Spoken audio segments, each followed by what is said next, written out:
Michelle and Kat, thank y'all so much for having me. I can't wait to hear all about your client and get the full tour. Thank you. This is so exciting. I know, we're so happy to have you. Really happy. Yeah, so what was the jumping off point for the whole house? Where did you start?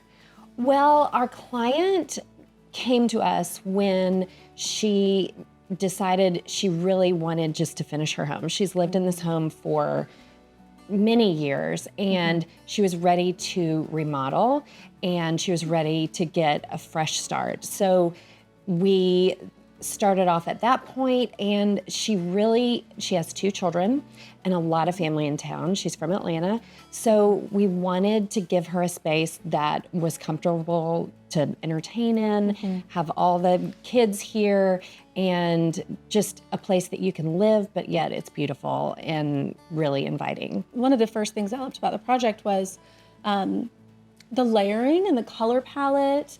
I love all the patterns. So I was curious, when you have an open floor plan like this, how you kind of come up with a concept that you can sort of, I guess, feather out into different areas. One of the colors that our client really loved was blue.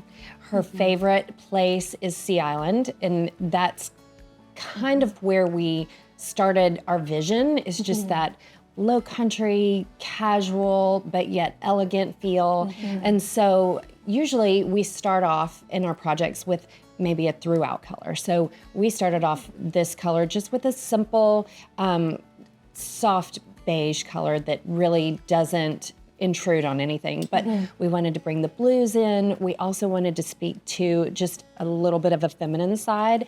So see that. we brought in some pinks and greens. And so we come into the house and bring that blue in. And then in the family room, it's just kind of a combination of everything.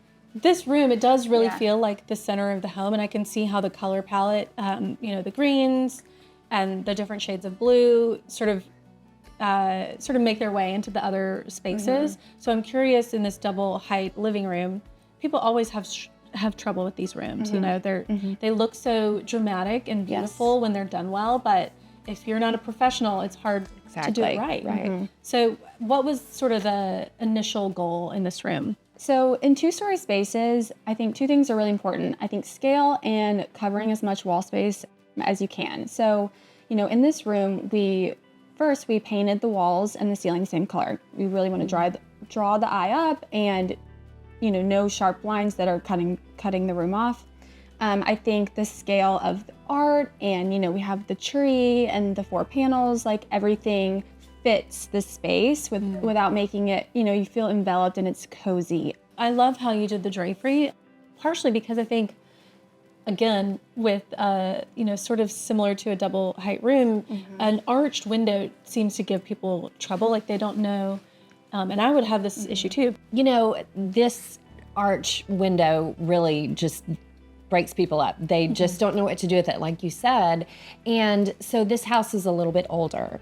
So in cases where newer houses, they'll have maybe a arched window or an arched door that's metal or iron.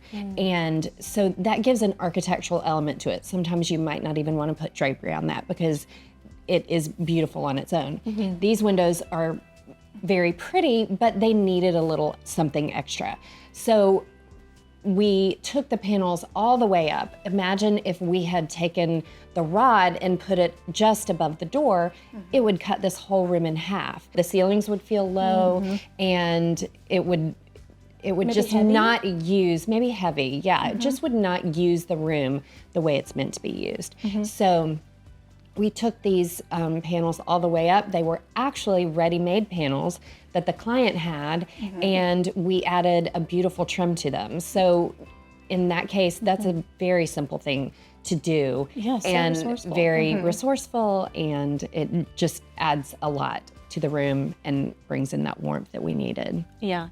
What you said about trying to draw your eye up with every, as much as you can, I think is such a great, takeaway in a double height room. It doesn't feel, at all stuffy.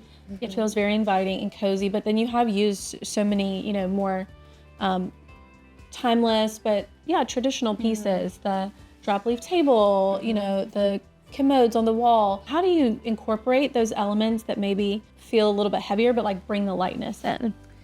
We love to mix the old with the new. It kind of gives a room like that storied feel. These lamps, for example, they're antiques, and we saw them, we just love them. They're so special and kind of tie the room together. But to give them a little new spin, we added a silk drum shade. And I think it just adds a little bit, it gives something different to the room, something unexpected, and then something that no one else has, Mm-hmm. Tell me about these art pieces. Was that something you found early on? With the art, we usually like to do that last. We like to bring that in on an install. After we've, the major pieces are selected. Art is very objective and kind of varies from client to client. In this case, leaning into that Sea Island, low country feel, we really liked these two pieces. We thought it kind of, first of all, they fit, so perfectly and had the colors, and then also just gave that southern feel. They truly look like they were commissioned for the space because they fit that niche so well, and the colors. So I'm surprised they were brought in at the end. I know. Okay, I loved the sunroom, so I do want to talk about that space because this room, as I mentioned, it is more traditional, and I wouldn't say formal, but maybe a little more polished. Yeah. Whereas the sunroom, you've used all the same colors, but it feels more playful, like just the fabric choices. But I imagine it's hard to design similar rooms, but different. Like, how did those two kind of balance? There were actually two things we had to address with the sunroom. So one, we wanted the kitchen to have its moment. You have this blue and this green that are so pretty, and we wanted the sunroom to kind of complement that, but not compete. Okay. So we used more muted fabrics and a little bit more casual, just the nature of it being the sunroom. It's where everyone hangs out. It's off the kitchen.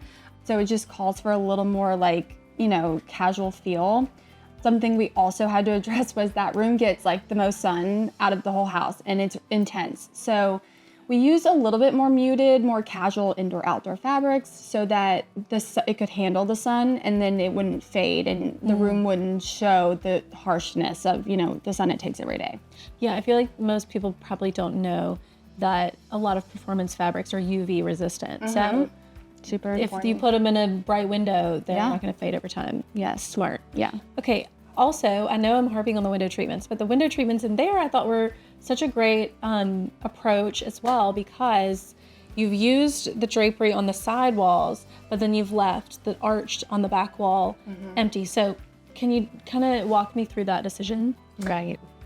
Well, so that again is that arched window situation. So even we get stumped by that every once in a while. So in that case, there was no great place to mount a drapery treatment. So we decided to make that more of an architectural element.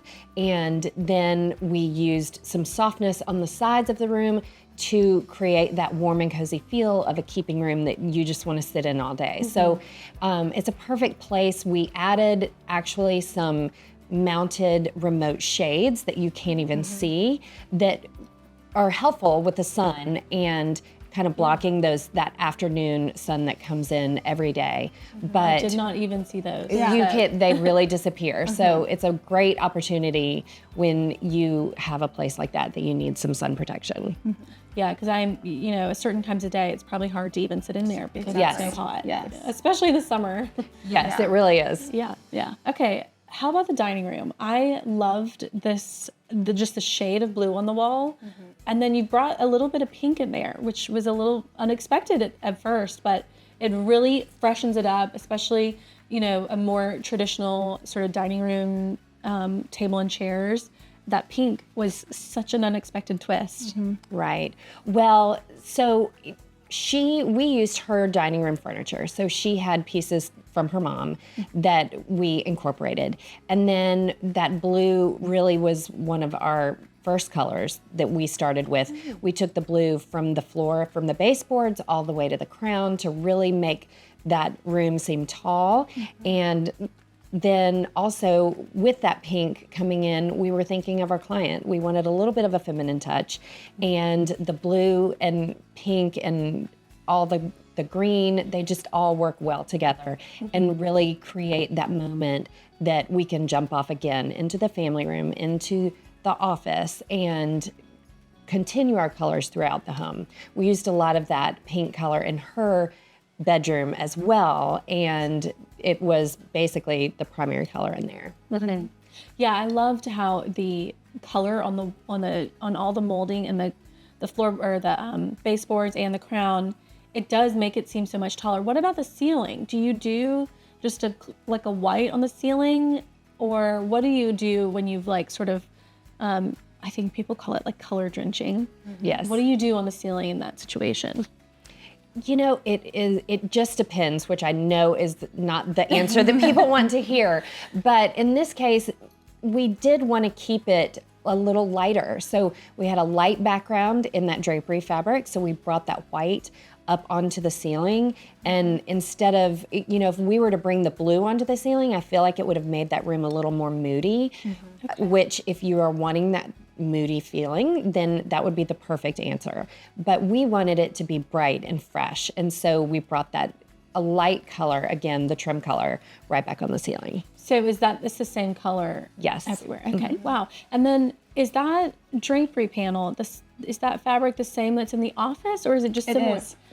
Okay. We love to tie in with a little hint here and there, you know. It took me a minute at first. Tie all the rooms together. Yeah. Okay, yeah. Tell us about the office, because, you know, home offices have been on the brain for several years now. Where did your inspiration come from there? And were there any challenges in that space? So the home office is for a woman, and we wanted to make it feminine. So we brought in some lighter furniture in there, and we continued that pink color along with our famous blue that we're using in this house. But also one of the nice things about her office is that she doesn't need 5 computers to look at 5 screens and have all of that set up. We didn't have to hide all of that. She uses a laptop. Our kids come in there, they'll sit and chat. Their kids might do some homework in there. It's an office and a sitting room, and you know, it just feels like also a very pretty space, because you walk in the front door and you turn and there it is. Yeah. So we needed some beautiful focal point, and we were able to do that with those light colors, the pretty artwork we have in the window. And tell everyone about that, because I loved how you treated that painting. So we didn't want to overwhelm that bay window with more drapery. So we added the panels on the outside, and then we really felt like we needed a pretty focal point behind that desk. We found that amazing piece of art, and Michelle had the great idea to hang it, I think it's with just chandelier chain, and had our guys kind of engineer it. But it honestly, it turned out to solve a design problem, because we had nowhere to hang it, but also be kind of aesthetically pleasing and kind of look like it's intentional and a piece of art in itself. Okay, let's talk about the primary bedroom upstairs, because that's a little bit of a departure color-wise. Not, you know, you have introduced a little pink, but tell everybody about the primary room upstairs. Well, upstairs, the primary room is very feminine, which is just so happy to walk into. And she really wanted just a place to call her own, that she can go in, and it's very much in your primary bedroom. You really want it to be just a getaway. So we did use a blush on the walls. We used a blush and a teal and creams throughout. That's a place where you can bring in a totally different color than you have in any of the house. So, you know, it's it's not right off the front door. It's not, you know, we're not having to mix it in. So that's really where you can bring your personality into a space. I'm always fascinated by designers' beds, because I just think designers make a better bed. Like, they're always so like fluffed, and they have like the perfect layers and the beautiful pillows, and everything is just so, you know, polished, which is like, everyone wants that hotel bed, you know, and it's hard to accomplish. So can you kind of walk us through how to put together the perfect bed? Well, you kind of said it a little bit, but we, I would say layers and different fabrics and textures. And then I would definitely say never skimp on your insert. You know, I feel like a really full pillow or a really full duvet at the end of your bed is really going to give that luxe look. They're really cozy, and that's really where the hotel goes right, is they have those just good inserts. And you know, you don't even really have to splurge on like the down, or it just needs to be full. And I think it makes a big difference. That is such a, I'm sure, It's overlooked easy, yeah. thing, because it's just the insert Yeah. in the pillow. Yeah. Right. But you're right. They like stand up so They perfectly. stand, The yeah. flange stands up better. Okay. Right. What a good tip. I love that. Okay. So great inserts and then layers. Yeah. More is more. More is good. More is more. Okay. More is good on a bed. Yeah. Love that. All right. We're upstairs. We've seen the primary bedroom. What about the guest bedroom? Because again, there's a little bit of a departure there, which I loved. It's her daughter's room, and she really has like a fun personality like that. Like, she is really into like collecting and selling antiques, and she's just really in tune with like that artistic side.